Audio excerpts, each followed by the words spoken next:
This is State of Control, the monthly look at control and automation segment of the AV industry. My name is Tim Albright. I am your host. With us this month is Mr. Bernard Morgan from ICS Plus. Hello, sir. Hey, how you doing today? Doing well. Also with us is Uncle Richie, my brother from San Francisco, Richard Fregosa Design. How are you, sir? Doing good. Mellow West Coast greetings. Mellow. And it's even afternoon for me for once out here. It is. It means Uncle Richie's out of his pajamas. Well, that far. I wore a shirt this time. You have a shirt on, yes, thank you. And he's combed his hair. Also with us, if you never watched the show, Rich is bald. I have an aesthetically pleasing cranial shape. Yes. This is the exact definition. We'll go with that. Also with us is Steve Greenblatt from Control Concepts. How are you, sir? I'm doing great. Good to be back. Good deal.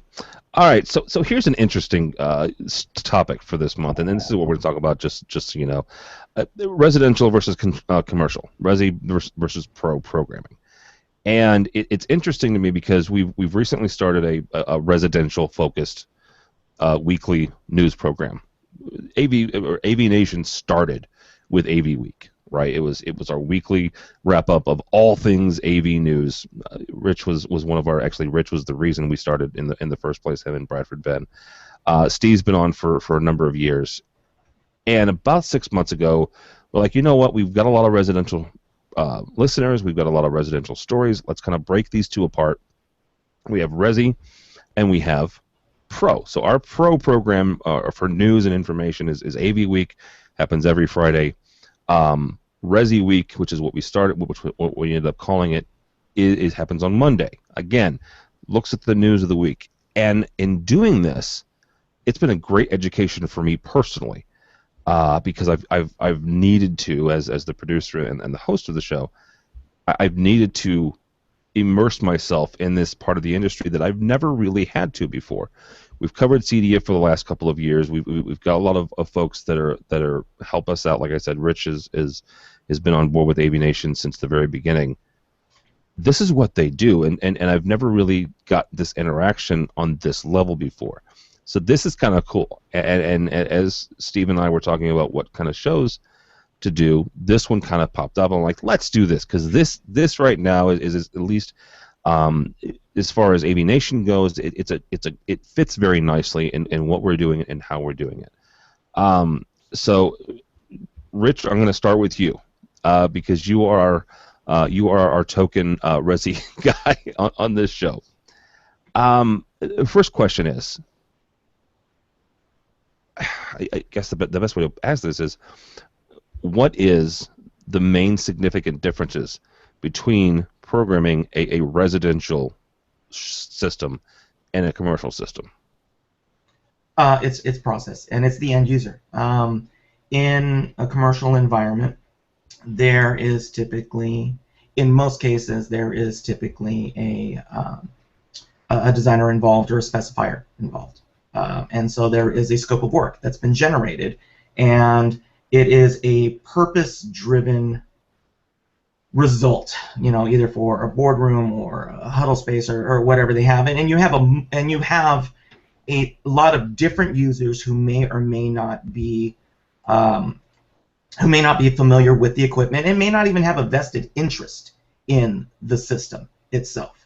In residential, you're dealing with somebody's house. You're dealing with an extension of their personality. Everything from the interior design, the decor, how they interact with it, and more importantly, you're dealing with somebody's personality.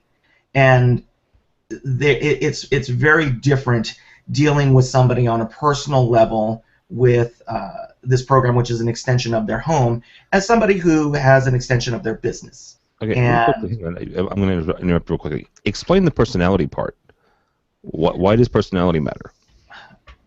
In residential, I always joke that as the technology advisor, I spend more time being an armchair psychologist for my client than I do actually performing any work. And a big part of it is that you are in a private space. And and I would just say simply, it's like when you have a worker come in to do any type of construction or home remodeling, or even just somebody who, comes in to hook up your cable. There's that sense of that invasion of privacy. You are coming into somebody's space, and it is at times a delicate process. The other part tends to be scheduling too. If you're video conferencing or your codec system, or I'm not going to say a NOC because a NOC's 24/7, but say your huddle space or a meeting space isn't quite right at 3 o'clock on Friday afternoon, people will be perturbed, but they're not necessarily going to be storming down the gates at that point. If on Saturday afternoon and client comes in and system has an issue, you're going to be getting a much different call at that point. So there is a threshold in terms of what the client response is going to be as well. I mean, it is definitely a lot more. There's a bit more hand-holding, and there is a matter of availability. We find that our commercial projects, fortunately, in most cases, are typical working day projects. 8 o'clock to 5 o'clock, Monday to Friday. If something happens on a weekend, typically you already know that that's a special event, and you have the ability to prepare beforehand for it. In residential, people have birthday parties or barbecues or an Oscars party, or they're hosting an event, and there's a different set of expectations, and potentially kind of the ringing of the sky is falling at times, and I think that it's a matter of disposition. I think in residential you go in knowing that that's part of it, and that is what you are agreeing and signing on to, and I think that is part of what makes people who focus on the residential side get good at what they do.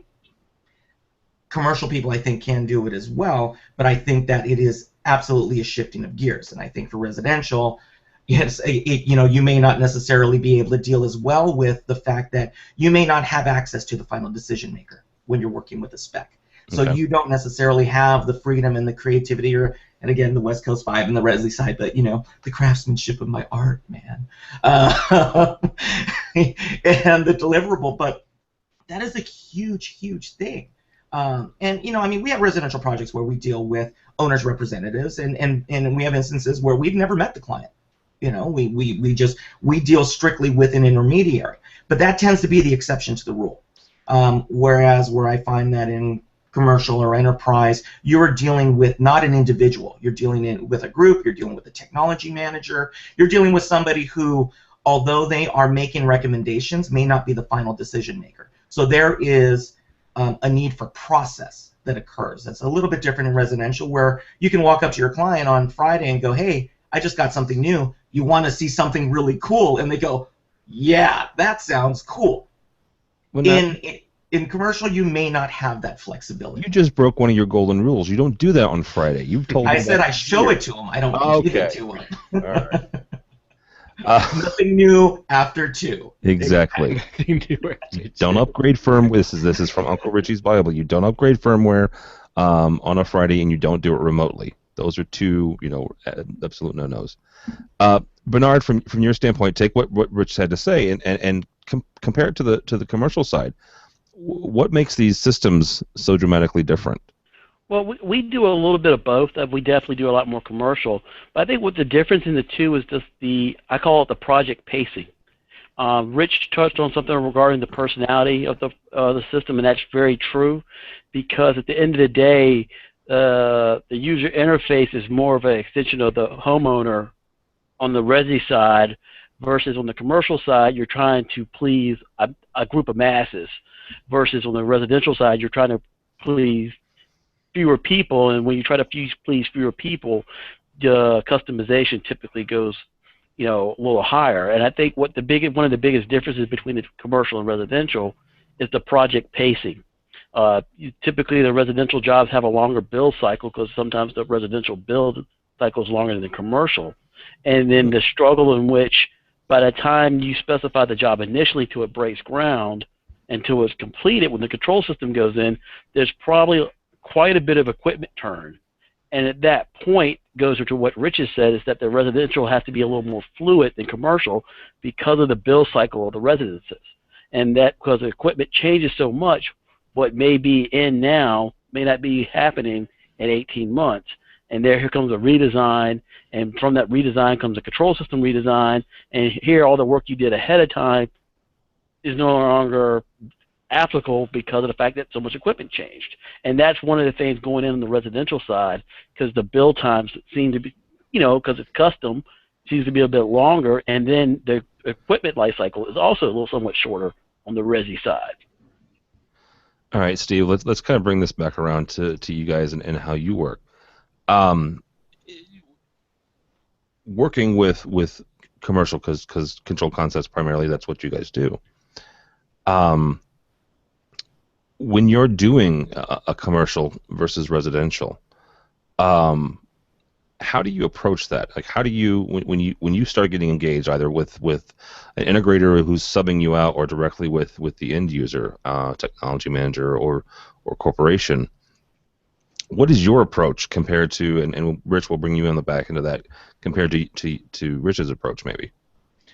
So a lot of commercial these days has to do with standards and consistency and providing an experience that's the same from one space to another within a commercial facility.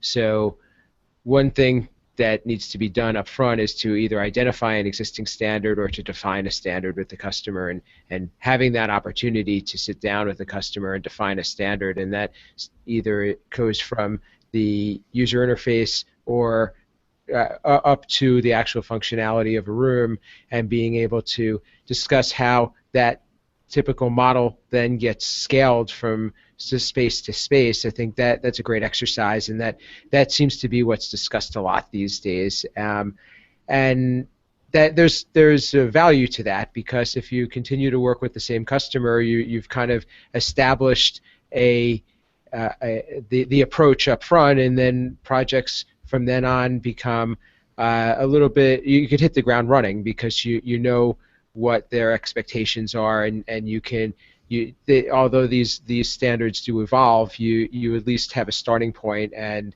you can, and you know that the expectations are going to be met. And I think that from my limited experience in residential, and we have done it many years ago, is that the customization, as was brought up, or the expectations are hard to rein in, because there are just so many possibilities, whereas commercial, I think, can be a little bit more contained, and especially if you can establish that up front, I think that the success of the project is more likely going to go well, and the outcome is going to be met. All right, Rich, let's kind of bring this around to you. What is your approach when you, again, are contacted either by the homeowner's representative or the homeowner themselves? When you start attacking this project, what do you do first? Well, I wanted to just kind of button up just what Bernard and Steve were saying, that, and some excellent points is that, and what we're speaking to as well, and I think that we need to make clear of, is that in this instance we're generally speaking about a custom solution. Okay, so a bespoke solution. I think in residential, the push that we've seen with Control4, Savant, Crestron King, and even some of the programming parties, third-party programmers out there, are approaching a configurable system where you have like Steve was saying, a set of controls, and kind of rein things in where people can stay within a defined set of goals, and then make a couple of tweaks here and there. But mostly it's an a la carte menu. You get this, you get this, you get this. You don't really get to special order. So to tie that in, the first question that I often look, because again, I'm in a unique situation where not only do I work with the homeowner, the end user, the owner's representative, sometimes I am the owner's representative, and other times I work strictly for the integrator. So I'm brought in a variety of different ways just because of the nature of what I've done over the years. And the first question that we look at is, what do you really need? Let's assess that first. Are we looking at a solution that really sounds cool but isn't going to deliver necessarily what you're looking for. And more importantly, and I guess the key, thinking more about the commercial side and the residential side, commercial is purpose driven towards achieving work, getting work done. Residential is centered around entertainment. Okay, they're leisure activities and relaxing. It's a completely different mindset, and so there's a completely different emotional approach to it, and we look at that. There is a human element to it, where no, we are not dealing with 50 different people in a room that come in that maybe have never used a control system before. We're dealing with somebody who says, I want this. This is what I've seen. This is what I want. This is a reflection of me. So that is the part that we go into, which is we take a backwards approach, a holistic approach, I guess. Again, here's the West Coast vibe, right? But we've always looked at we've always called them the practical rules of home automation. And we found that there's only about 6 or 7 things that people really focus on in a home first. They want it on, they want it off. They want it warmer, they want it cooler. They want it brighter, they want it dimmer. They want it louder, they want it softer. And so our first approach always is, we need to meet these objectives first, okay? Let's define what these objectives are. Now, once we've decided that those are in place, let's talk about the fun stuff. And then we start extrapolating from there, and then that really starts getting into build cycle. And Bernard made a great point. Residential and the consumer marketplace, it's just the turnover is faster. It changes every year, if not within every 3 quarters. I mean, today, Apple just introduced some new widgets that they're going to be adding to the Apple TV. Yeah. Those are the things that we're going to have to prepare for. You don't see necessarily that speed in the evolution in a video codec or a multiple room combining system, or an audio conferencing system. I mean, it's just they're completely different animals. And so there is a speed where, I've had 7-year build cycles where from when we started on a project to the day that we handed over the UI, it was 7 years. Holy cow! I'm sorry. Yeah, it was huge. It was an incredible project. But we started from day one from the architectural side of things. So our approach has always been, do you need custom? And if you need custom, then you need somebody to walk you through the process. And we as technologists and a technology advisor are going to step you through each part of the process, where we find that the control system programmers tend to be more integrally related to the design of the system.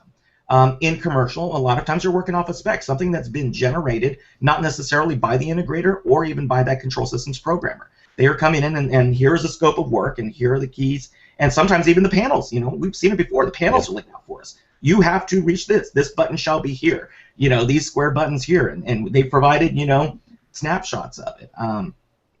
And not to say that residential is loosey-goosey at all. I think that's sometimes the knock that's made towards residential, is that it's just, we're pure rock and roll, and we're just, we're cowboys and we're flying off the seat of our pants. I think it's just that we understand our market, and our market is different, and our market tends to be a little bit more fluid. And so what we normally tell people is that, look, I'm not going to come in and put it in a huddle space and be gone in 6 months, and maybe you'll call me when the next huddle space comes around.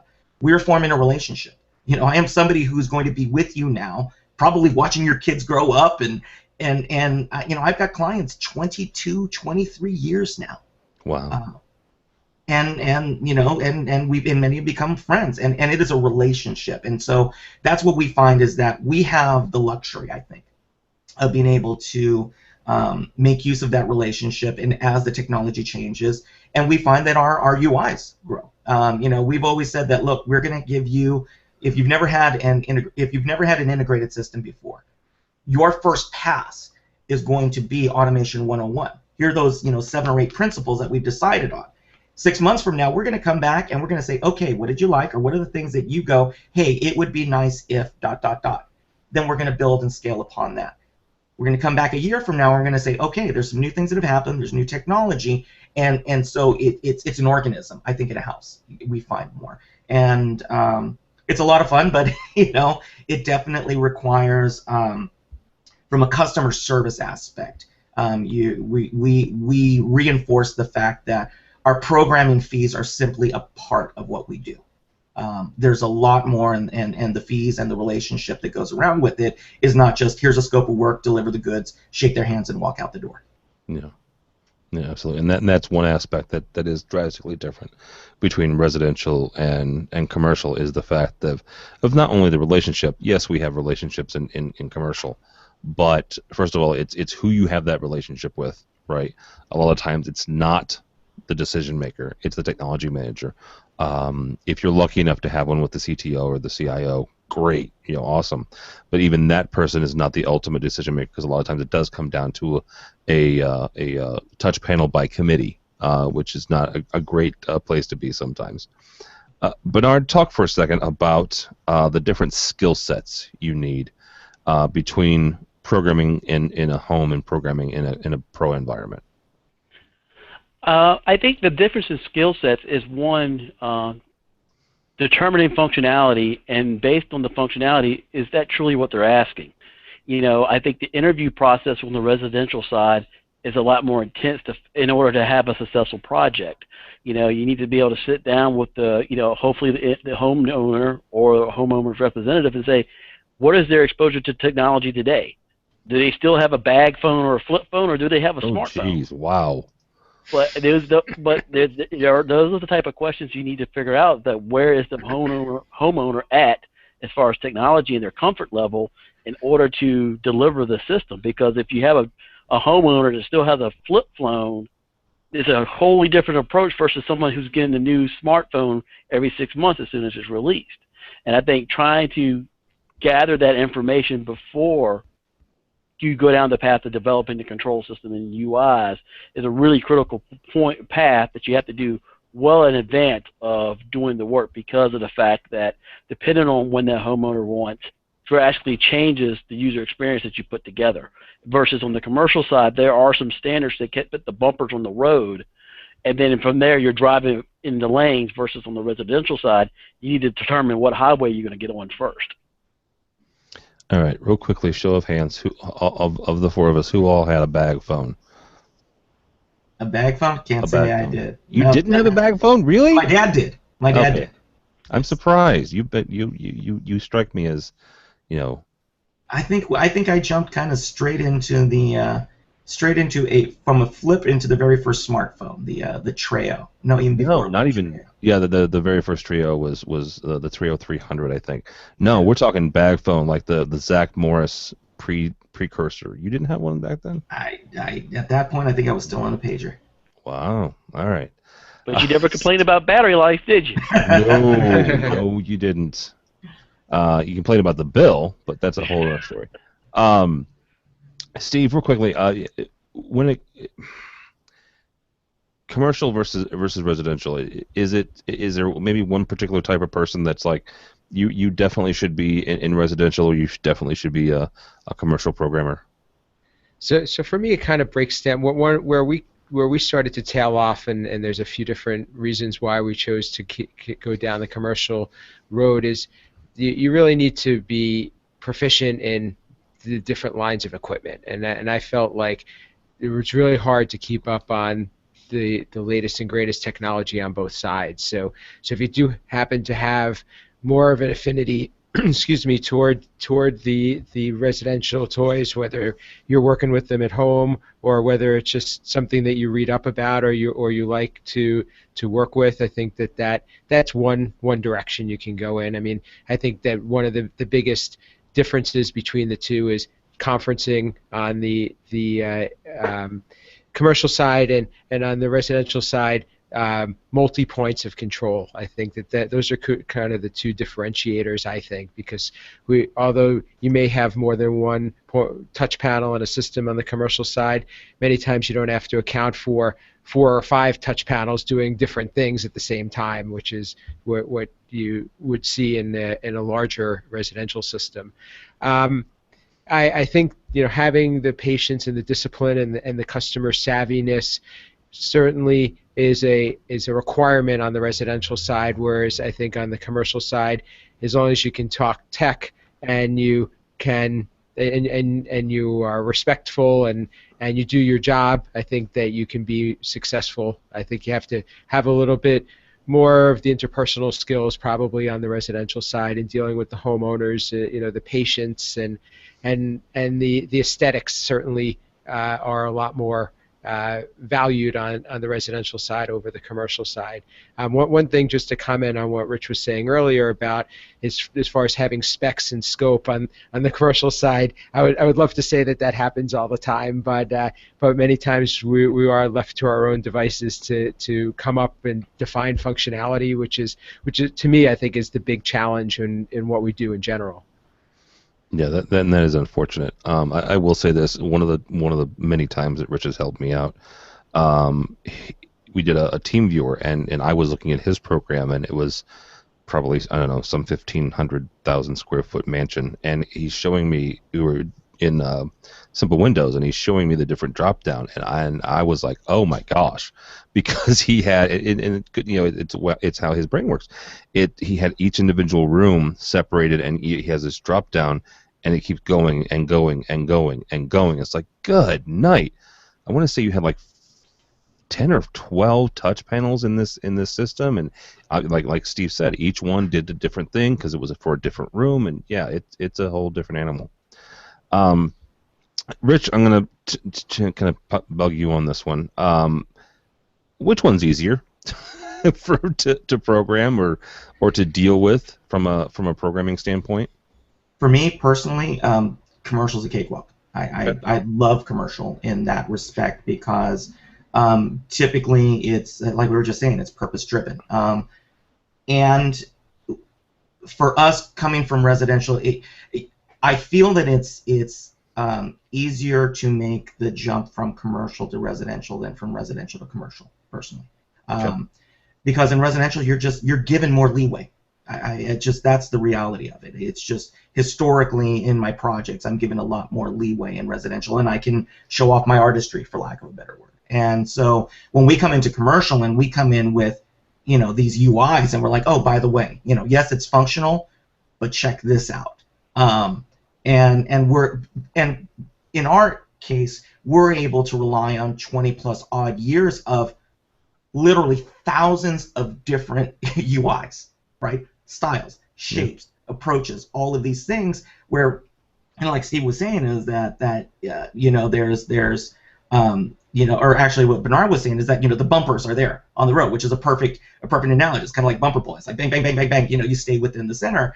And from the resi side, we are given depending on the project, we're given a little bit more leeway, and we come into it. Personally, I like it because we can come in. Somebody more often than not, like Steve pointed out, more often than not is giving us direction and saying, here's the lines that you can draw between, and we go, okay, great. And within that, we're going to add our flair or our twist to it. A lot of times when I get involved in commercial projects, again, I'm kind of lucky in that I'm normally at the behest of the CEO or the chairman, and we're doing the executive boardroom. And so I'm a little bit lucky when I can have a conversation with somebody and go, by the way, that guy is writing the checks in because he said so. Where we don't necessarily have to deal with touch panel design by committee. We are given some very specific marching orders, and that's great. Not always, but it does give us a little bit more leeway to be part of the design side of the team, and I think that when you're dealing with residential, you are, hopefully, if you're doing it right, you are not necessarily being lumped with the rank and file side. You are part of the design process where you should be working in partnership with the architect, the general contractor, the interior designer, and the homeowner, and you're working cohesively, which is a little bit different than coming in and saying, here's the spec. And again, when you've got relationships with an integrator, with a specifier, with a design house, again, you're maximizing it because you can come in and say, these are our guys, and our guys are going to do it this way, and away we go. And that's going to be the nature of any successful company, I think. I think what we're talking about in this moment is, what are the guys who are starting out or saying, gosh, maybe I'm in commercial and I want to do residential, or maybe I'm residential and I want to do commercial, and breaking in. How do you break in? Where do you try to unseat? What is it? If they want to come at the king, they best not miss. you know, with Bernard and Steve and Scott Samsel, and, you know, I mean, guys who are doing great work out there. And you know, for me, like I said, you know, do I find commercial easier? I find it. I find that there is less. There's less that I have to do on the interview side, like Bernard was saying, is that it is not necessarily as resource intensive from a communication standpoint. We can come in, we can get the job done, we can get in, get out, get paid, is kind of the way that we look at those. Yeah. You know, not always does it happen, you know, that way, because I mean, scope creep happens anywhere. I don't care what project you're doing. You're going to have scope creep no matter what. You know, how good you can manage it depends on how good you're managing your company. And it's fun. I mean, I like it because it's a change of pace, you know, and I also do like it because I know that, you know, if we are working on this project, I'm there from 8 to 5, and I'm there from Monday to Friday, and, you know, only if I'm coming in on a weekend or something like that, everybody fully acknowledges it, and we can go. And, you know, if it doesn't get done today, we pick it up on the next part of the project cycle. So there's some relief in that, is it doesn't feel like we're constantly in crisis management mode. And I find that when building a house and residential construction, you are constantly riding the wave of crisis management, you know, and you have to be a bit of an adrenaline junkie in that respect. I mean, I know that I'm absolutely a masochist in that respect, in that I seek out those projects. I look for those projects that, if it's going to be gnarly, if everybody's going, I do not want to get involved in that, I'm the first one raising my hand going, this is going to be awesome. You know?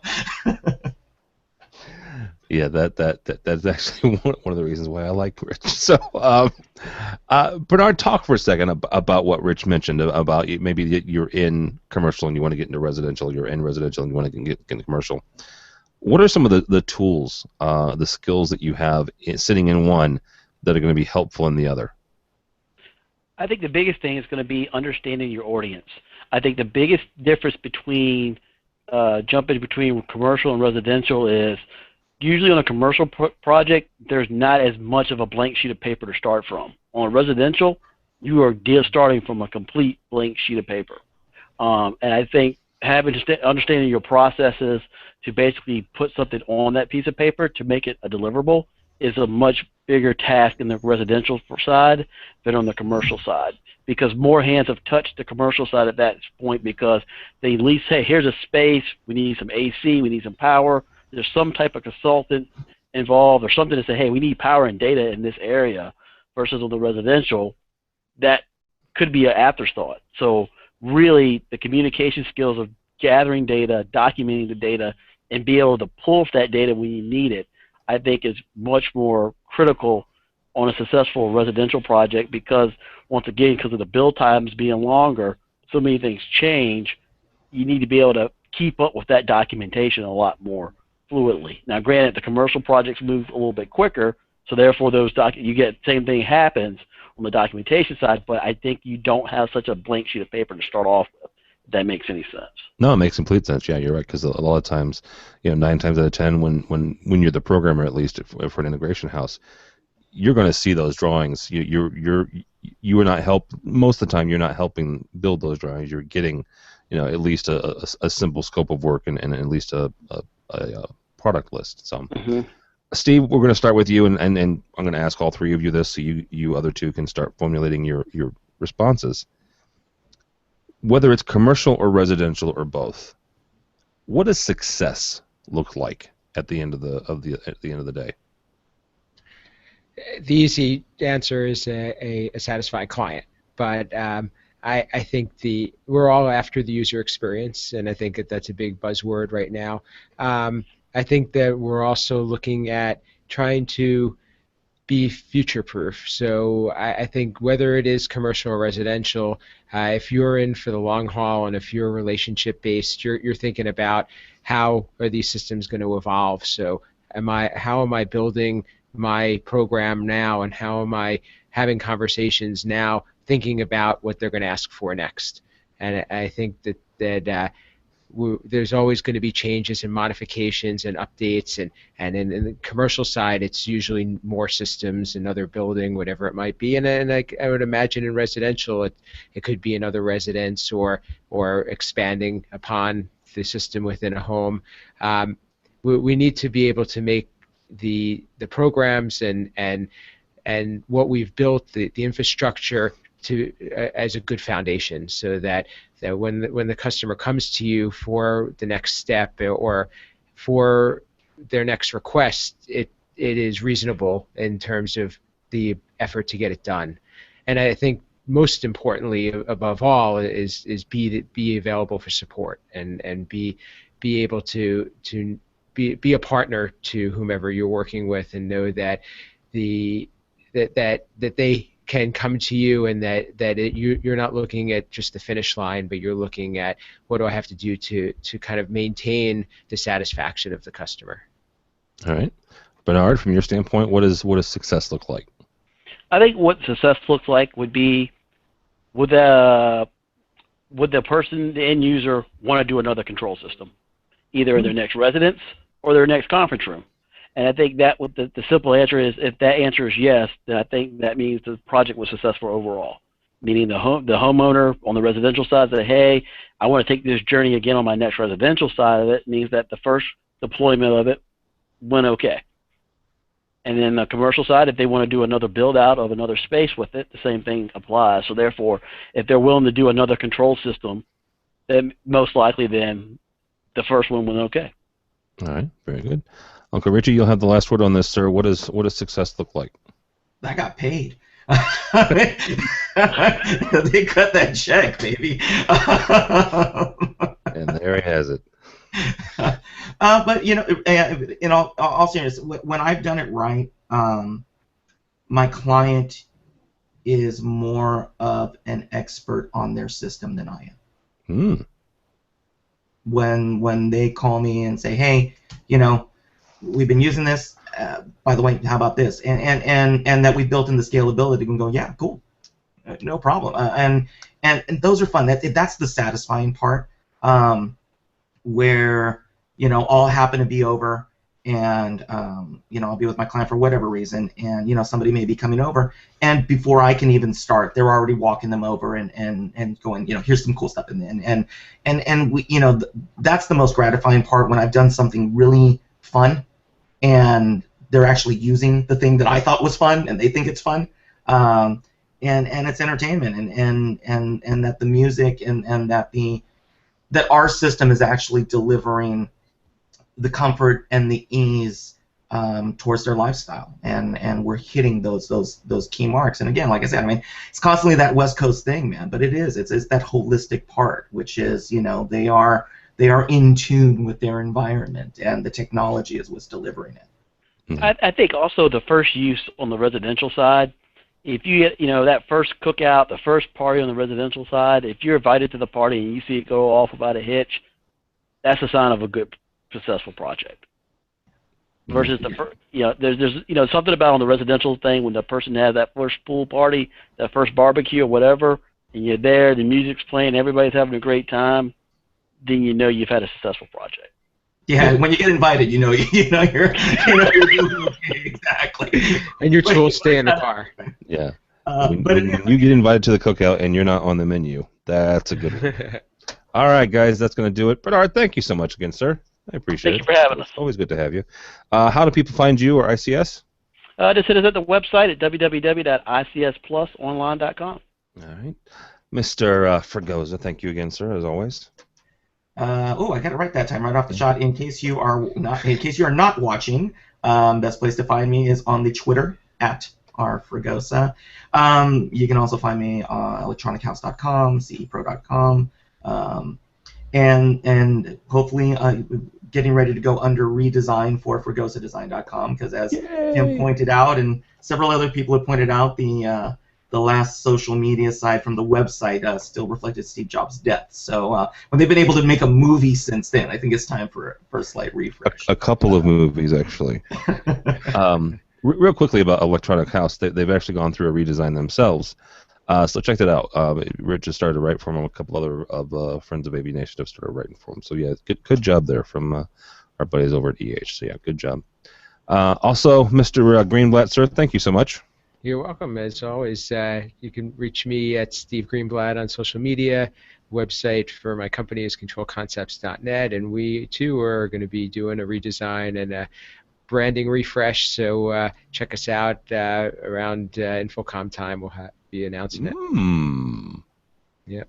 That's a good teaser there. Breaking news. Breaking fun news. project. Steve is getting a new website. New logo and everything. A new logo? Yeah, why not? Sweet. Yeah, what it's the heck? time. That is the work. That is what marriage does. He just gets better. Yes, if you missed it, Mr. Greenblatt recently traded nuptials with a very fine young lady. So. And the best line I have ever heard from Mr. LaVecchia is Mr. Greenblatt outkicked his coverage. Very nice. Bernard can attest. He was there. Yes. All right. Don't follow me on Twitter or anything, but go by the website. I mentioned our residential and our commercial show. One's on Mondays, one's on Fridays, so you can watch both during the week. Aviation.tv, Aviation.tv. You'll find this program, those programs, and a host of others. You'll find a brand new EdTech coming down the pipeline, and also a brand new AV Social. So Aviation.tv, Aviation.tv. Thanks so much for listening. Thanks so much for watching. This has been A State of Control.